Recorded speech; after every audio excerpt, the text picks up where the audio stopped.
Hi, പുതിയൊരു വീഡിയോയിലേക്ക് എല്ലാവർക്കും സ്വാഗതം. തൊട്ട് കഴിഞ്ഞ ദിവസം നടത്തിയിട്ടുണ്ടായിരുന്ന ഒരു സ്പെഷ്യൽ എക്സാം ആയിരുന്നു. എങ്കിലും അതിന് എക്കണോമിക്സുമായിട്ട്, ബാങ്കിങ് എക്സാം ആയിരുന്നു. അപ്പൊ അതിന് എക്കണോമിക്സുമായിട്ട് ബന്ധപ്പെട്ട് നമ്മുടെ ഡിഗ്രി പ്രിലിംസിനും മെയിൻസിനും ഒക്കെ വേണ്ടിയിട്ടുള്ള ടോപ്പിക്സിന് അകത്ത് നിന്നും വന്നിട്ടുള്ള ചോദ്യങ്ങൾ, അത് നമുക്ക് ഇമ്പോർട്ടന്റ് ആയതുകൊണ്ട് ആ ചോദ്യങ്ങൾ കുറച്ച് നമ്മൾ നോക്കാൻ പോവുകയാണ്.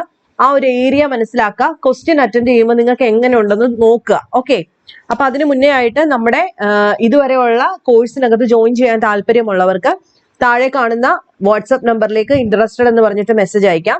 55ഓളം ഹോട്ട് ടോപ്പിക്സിന്റെ ഡീറ്റെയിൽഡ് ആയിട്ടുള്ള ക്ലാസ്, അതിന്റെ നോട്ട്സും, അതിനുശേഷം മാർച്ച് 20 തൊട്ട് GK കംപ്ലീറ്റ് ആയിട്ടുള്ള മോക്ക് ടെസ്റ്റും ആയിരിക്കും ഈ 499 രൂപയ്ക്ക് നിങ്ങൾക്ക് കിട്ടാൻ പോകുന്നത്. ഇതുവരെ ജോയിൻ ചെയ്തിട്ടില്ലാത്തവർക്ക് റെക്കോർഡഡ് ക്ലാസ് കിട്ടുന്നതായിരിക്കും. നിങ്ങൾക്ക് കവർ ചെയ്ത് പോകാനായിട്ട് സാധിക്കും. അപ്പൊ നമുക്ക് സ്റ്റാർട്ട് ചെയ്താലോ. 55ാമത്തെ ചോദ്യം നോക്കിക്കേ. രണ്ട് സ്റ്റേറ്റ്മെന്റ് കൊടുത്തിട്ടുണ്ട്. ഒന്ന് എന്താ കൊടുത്തിരിക്കുന്നത് നോക്കിക്കേ. RBI act as a banker to the government, അല്ലെ? RBI ഗവൺമെന്റിന്റെ ബാങ്കർ ആയിട്ടാണ് പ്രവർത്തിക്കുന്നത്. പിന്നെ 2, RBI provide ways and means advance to state government. RBI എന്ത് കൊടുക്കുന്നുണ്ട്? Ways and means advance to state government. സംസ്ഥാന ഗവൺമെന്റുകൾക്കും ഈ പറഞ്ഞതുപോലെ വഴികൾ കൊടുക്കുന്നുണ്ട്, സഹായങ്ങളും കൊടുക്കുന്നുണ്ട്, അഡ്വാൻസസും കൊടുക്കുന്നുണ്ട്. ശരിയാണോ? അതെ, രണ്ട് സ്റ്റേറ്റ്മെന്റുകളും ശരിയാണ്. അപ്പൊ ഇത് ഈസി ആയിട്ടുള്ള ഒരു ചോദ്യമായിരുന്നു. അപ്പൊ ആൻസർ നിങ്ങൾക്ക് അറിയാം. അടുത്ത സ്ഥിരമായിട്ട് ചോദിക്കുന്ന ഒരു ചോദ്യമാണ് open market operations refers to. എന്തിനെയാണ് നമ്മൾ ഓപ്പൺ മാർക്കറ്റ് ഓപ്പറേഷൻ എന്ന് വിളിക്കുന്നത്? നമ്മൾ +2 ടെക്സ്റ്റ് ബുക്കിനകത്ത് ഡീറ്റെയിൽഡ് ആയിട്ട് പഠിക്കുന്ന ഒരു കാര്യമാണ് ഓപ്പൺ മാർക്കറ്റ് ഓപ്പറേഷൻ. എന്താ അത്? Purchase and sales of government security, അല്ലെ? ഗവൺമെന്റിന്റെ സെക്യൂരിറ്റീസിനെ ഒന്നെങ്കിൽ നമ്മൾ പർച്ചേസ് ചെയ്യുന്നു, അല്ലെങ്കിൽ വിൽപ്പന നടത്തുന്നു. ഏത് സമയത്ത്? നമ്മുടെ പണപ്പെരുപ്പം, പണച്ചുരുക്കം ഉണ്ടാകുന്ന സമയത്ത്. That is called open market operation. സ്ഥിരം ചോദ്യമാണ്. അപ്പൊ purchase and sale of government securities is called open market operation. ഈ രണ്ട് ചോദ്യങ്ങളും നിങ്ങൾക്ക് അറിയാം. അടുത്തത്, ഇത് SSCയിൽ വന്നൊരു ചോദ്യം നമുക്ക് ഡയറക്റ്റ് ആയിട്ട് PS ചോദിച്ചതാണ്. Which of the following is A qualitative method of credit control. നമ്മൾ ക്രെഡിറ്റ് കൺട്രോൾ ചെയ്യുന്ന കുറെ മെത്തേഡ്സ് പഠിച്ചിട്ടുണ്ട്, അല്ലെ? അതായത് SLR, CRR, അതുപോലെ ബാങ്ക് റേറ്റ്, ഇതൊക്കെ എന്ന് പറയുന്നത് ക്രെഡിറ്റ് കൺട്രോൾ ചെയ്യുന്ന മെത്തേഡുകളാണ്, അല്ലെ? പലിശ നിരക്ക്, liquidity ratio, cash reserve ratio, ഇതൊക്കെ നമ്മൾ എക്കണോമിക്സിൽ പഠിക്കുന്നതാണ്. ഇവിടെ ക്വാളിറ്റേറ്റീവ് മെത്തേഡ് ആണ് ചോദിച്ചിട്ടുള്ളത്. ഈ ക്വാളിറ്റേറ്റീവും ക്വാണ്ടിറ്റേറ്റീവും തമ്മിലുള്ള ബന്ധം എന്താ? ക്വാളിറ്റേറ്റീവ് എന്ന് പറയുമ്പോൾ പ്രധാനമായിട്ടും പോളിസികളൊക്കെയാണ് പറയുന്നത്, അല്ലെ?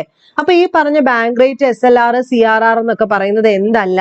ക്വാളിറ്റേറ്റീവ് മെത്തേഡ് അല്ല, അത് ക്വാണ്ടിറ്റേറ്റീവ് മെത്തേഡാണ്. അതായത് റേറ്റിനകത്ത് അങ്ങോട്ടും ഇങ്ങോട്ടും മാറ്റം വരുത്തുക. ഇത്ര പെർസെന്റേജ് നമ്മൾ, അതായത് ക്യാഷ് റിസർവ് റേഷ്യോ എന്ന് പറഞ്ഞു കഴിഞ്ഞാൽ എന്താണ്? The percentage deposit that banks are required to keep with RBI as a reserve. Reserve ആയിട്ട് മാറ്റി വെക്കേണ്ട ഒരു പെർസെന്റേജ് ആണ് എന്തെന്ന് പറയുന്നത്? Cash reserve ratio. അത് നമ്മൾ എപ്പോഴും പഠിക്കാറുണ്ട്. അത് ക്വാണ്ടിറ്റിയാണ്. ഇത്ര എമൗണ്ട് മാറ്റി വെക്കണം. ബാങ്ക് റേറ്റ് നമുക്കറിയാം, SLR അറിയാം. സ്റ്റാറ്റ്യൂട്ടറി ലിക്വിഡിറ്റി റേഷ്യോ എന്താണ്? അതായത് the percentage of deposit banks are required to invest in a specified security such as ഈ ഗവൺമെന്റ് ബോണ്ടുകൾ. അതാണ് SLR. അപ്പൊ അതും പെർസെന്റേജ്, ഒരു പൈസ അല്ലെങ്കിൽ സെക്യൂരിറ്റി ആക്കി മാറ്റി വെക്കുന്നതാണ്. ബാങ്ക് റേറ്റും അല്ല. അപ്പൊ ആൻസർ വരുന്നത് മോറൽ സുവേഷൻ എന്ന് പറയുന്നതാണ്. എന്താണിത്? ഇതൊരു ക്രെഡിറ്റ് കൺട്രോൾ ചെയ്യുന്ന ഒരു ക്വാളിറ്റേറ്റീവ് മെത്തേഡ് ആണ്, അല്ലെ? ഇത് യൂസ് ചെയ്യുന്നത് റിസർവ് ബാങ്ക് ഓഫ് ഇന്ത്യ ആണ്. ശരിക്കും പറഞ്ഞു കഴിഞ്ഞാൽ ഇത് ഒരു മെത്തേഡാണ്. അതായത് പോളിസി ഗൈഡ് ലൈൻസ്, റെഗുലേഷൻസും ഒക്കെ സെൻട്രൽ ബാങ്ക് ഇഷ്യൂ ചെയ്യുന്നതിനെയാണ് ഈ പറഞ്ഞ മോറൽ സുവേഷൻ എന്ന് വിളിക്കുന്നത്. അതായത് കൃത്യമായിട്ട് ഓരോ കാര്യത്തിനകത്തും ഇവര് എന്തിറക്കും? പോളിസിയും ഗൈഡ് ലൈൻസും റെഗുലേഷൻസും ഇറക്കും. ഓക്കെ, അപ്പൊ ഇതനുസരിച്ച് പോയാൽ ഇങ്ങനെ ചെയ്യാം, അങ്ങനെ ചെയ്യാം എന്ന് പറഞ്ഞിട്ട് ഇവർ ഇറക്കുന്നതിനെ വിളിക്കുന്ന പേരാണ് ഈ മോറൽ സുവേഷൻ. ഇതെന്താണ്? ഒരു പോളിസി ആൻഡ് റെഗുലേഷൻ ആണ്. That is called qualitative method. Okay ആണല്ലോ. അടുത്ത എളുപ്പമുള്ള ക്വസ്റ്റ്യൻ ആണ്. Reserve bank of India establish ചെയ്ത വർഷമാണ് ചോദിച്ചിരിക്കുന്നത്. 1935. അതറിയാൻ വയ്യാത്തവരായിട്ട് ആരുമില്ല. അടുത്ത ചോദ്യവും എളുപ്പമാണ്. Name the banks which merge to form Imperial Bank of India in 1921. 1921 ഏതൊക്കെ ബാങ്കാണ് ചേർന്നിട്ടാണ് ഇംപീരിയൽ ബാങ്ക് ഫോം ചെയ്തത് എന്നാണ് ചോദിച്ചിരിക്കുന്നത്. ഏതൊക്കെ ബാങ്കുകൾ ചേർന്നിട്ടാണ്? Option C, bank of Bombay, bank of Bengal and bank of Madras. ഇതെല്ലാം കൂടെ ചേർന്നിട്ടാണ് എന്തുണ്ടായിരിക്കുന്നത്? ഇംപീരിയൽ ബാങ്ക് ഫോം ചെയ്തിട്ടുള്ളത്, അല്ലെ? ഇംപീരിയൽ ബാങ്ക് ഫോം ചെയ്തിട്ടുള്ളത്. അത് സ്ഥിരമായിട്ട് ചോദിക്കുന്ന ഒരു ചോദ്യമാണ്. അതും നോക്കുക. അടുത്തത് റീജിയണൽ റൂറൽ ബാങ്കിനെ പറ്റിയിട്ടുള്ള ഒരു ചോദ്യമാണ്. RRB എന്ന് പറയും. ഇവിടെ RRBയെ പറ്റിയിട്ട് നമ്മൾ ഏറെ കാര്യങ്ങൾ പഠിക്കുന്നുണ്ട്. അതിനകത്ത് നമ്മൾ പഠിച്ചിട്ടുള്ള കാര്യങ്ങൾ എന്തൊക്കെയാണ്? ഇന്ത്യയുടെ വിവിധ സംസ്ഥാനങ്ങളിലെ അല്ലെങ്കിൽ വിവിധ സംസ്ഥാനങ്ങളില് പ്രാദേശിക ബാങ്കിങ് സേവനങ്ങൾ നൽകുന്നതിനായിട്ട് ഓരോ പ്രദേശത്ത് സ്ഥാപിച്ചാണ് റീജിയണൽ റൂറൽ ബാങ്കുകൾ, അല്ലെ? അത് അത്രയും നമുക്ക് അറിയാം. ഇനി ക്വസ്റ്റ്യനിലേക്ക് നോക്കിയേ. RRBs are primarily formed to lend to priority sectors in rural and semi-urban areas. അപ്പൊ അത് ശരിയല്ലേ? പ്രാഥമികമായിട്ട് ഇവരുടെ ജോലി എന്ന് പറയുന്നത് എന്തിനാ ഇവരെ തുടങ്ങിയത്? സെമി അർബൻ ഏരിയയിലും ഗ്രാമപ്രദേശങ്ങളിലും കൃത്യമായിട്ട് ബാങ്കിങ് നടക്കാൻ വേണ്ടിയിട്ട്. സോ ഒന്നാമത്തെ സ്റ്റേറ്റ്മെന്റ് ശരിയാണ്. 2, RRBs are established under the provision of Banking Regulation Act of 1949. അത് തെറ്റാ. കാരണം എന്താ? അതിനകത്ത് കൃത്യമായിട്ട് നമ്മൾ പഠിക്കുന്ന ഒരു കാര്യമുണ്ടല്ലോ. റീജിയണൽ റൂറൽ ബാങ്ക് ഏത് വർഷമാണ് സ്റ്റാർട്ട് ചെയ്യുന്നത്? 1975 ഇത് സ്റ്റാർട്ട് ചെയ്തത്. കറക്റ്റ് ഡേറ്റ് എന്നാ? ഗാന്ധി ജയന്തിയുടെ അന്ന് October 2 സ്റ്റാർട്ട് ചെയ്തത്.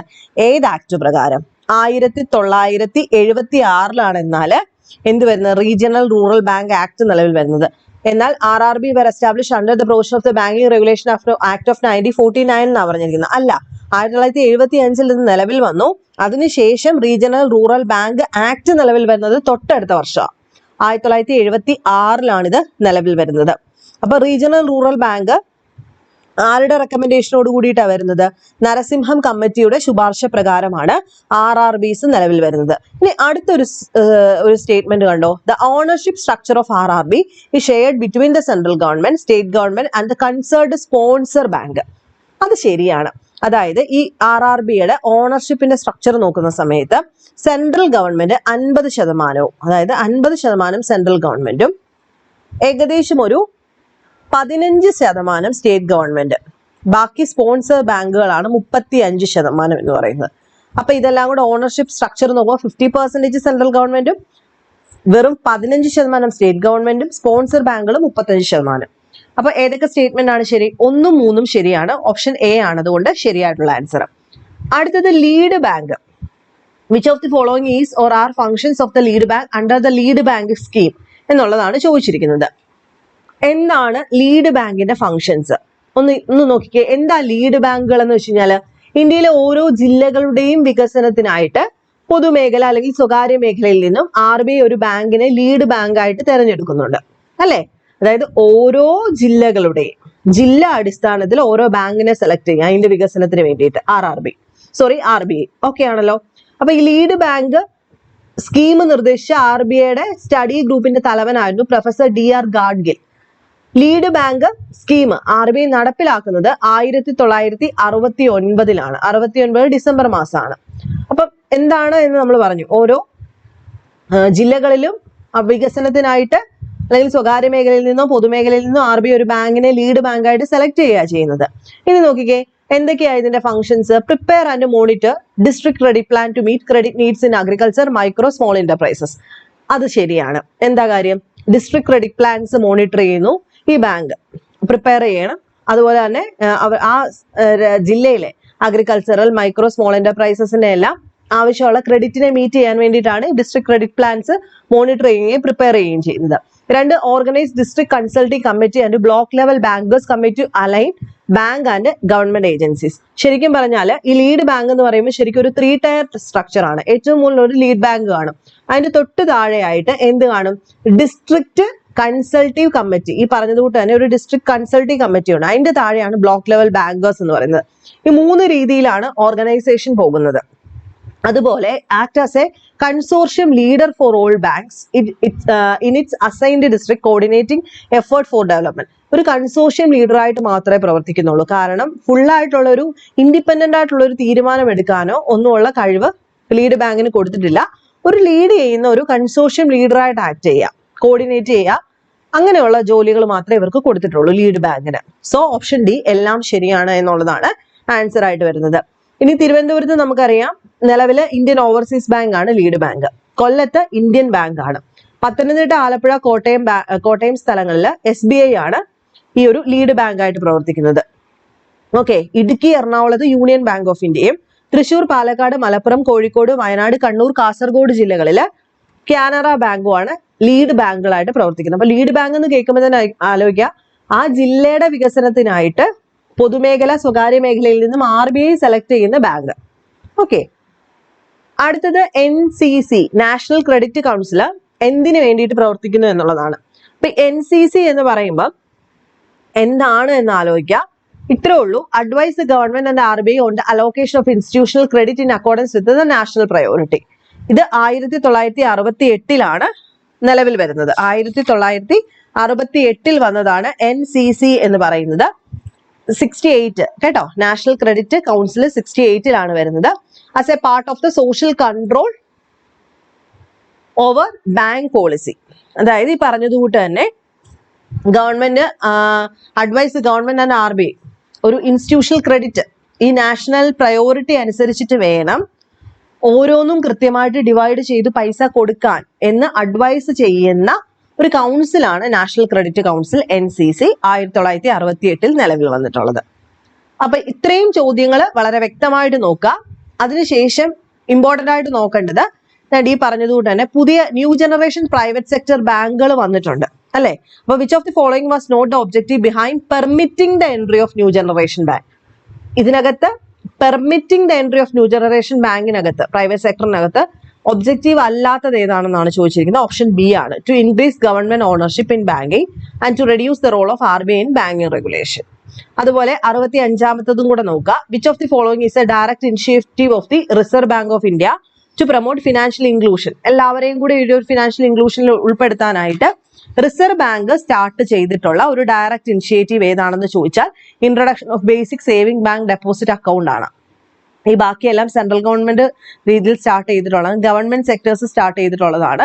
ഇത് മാത്രമാണ് RBI ഒരു ഡയറക്റ്റ് ഇനിഷ്യേറ്റീവ് എടുത്തിട്ട് ഓൾ ഇന്ത്യയിൽ ഫിനാൻഷ്യൽ ഇൻക്ലൂഷന് വേണ്ടിയിട്ട് അത് പ്രൊമോട്ട് ചെയ്യാൻ എല്ലാവർക്കും ഒരു അക്കൗണ്ട് എന്നുള്ള രീതിയിലേക്ക് basic saving bank account deposit account എന്നുള്ള രീതിയിലേക്ക് സ്റ്റാർട്ട് ചെയ്യുന്നത്.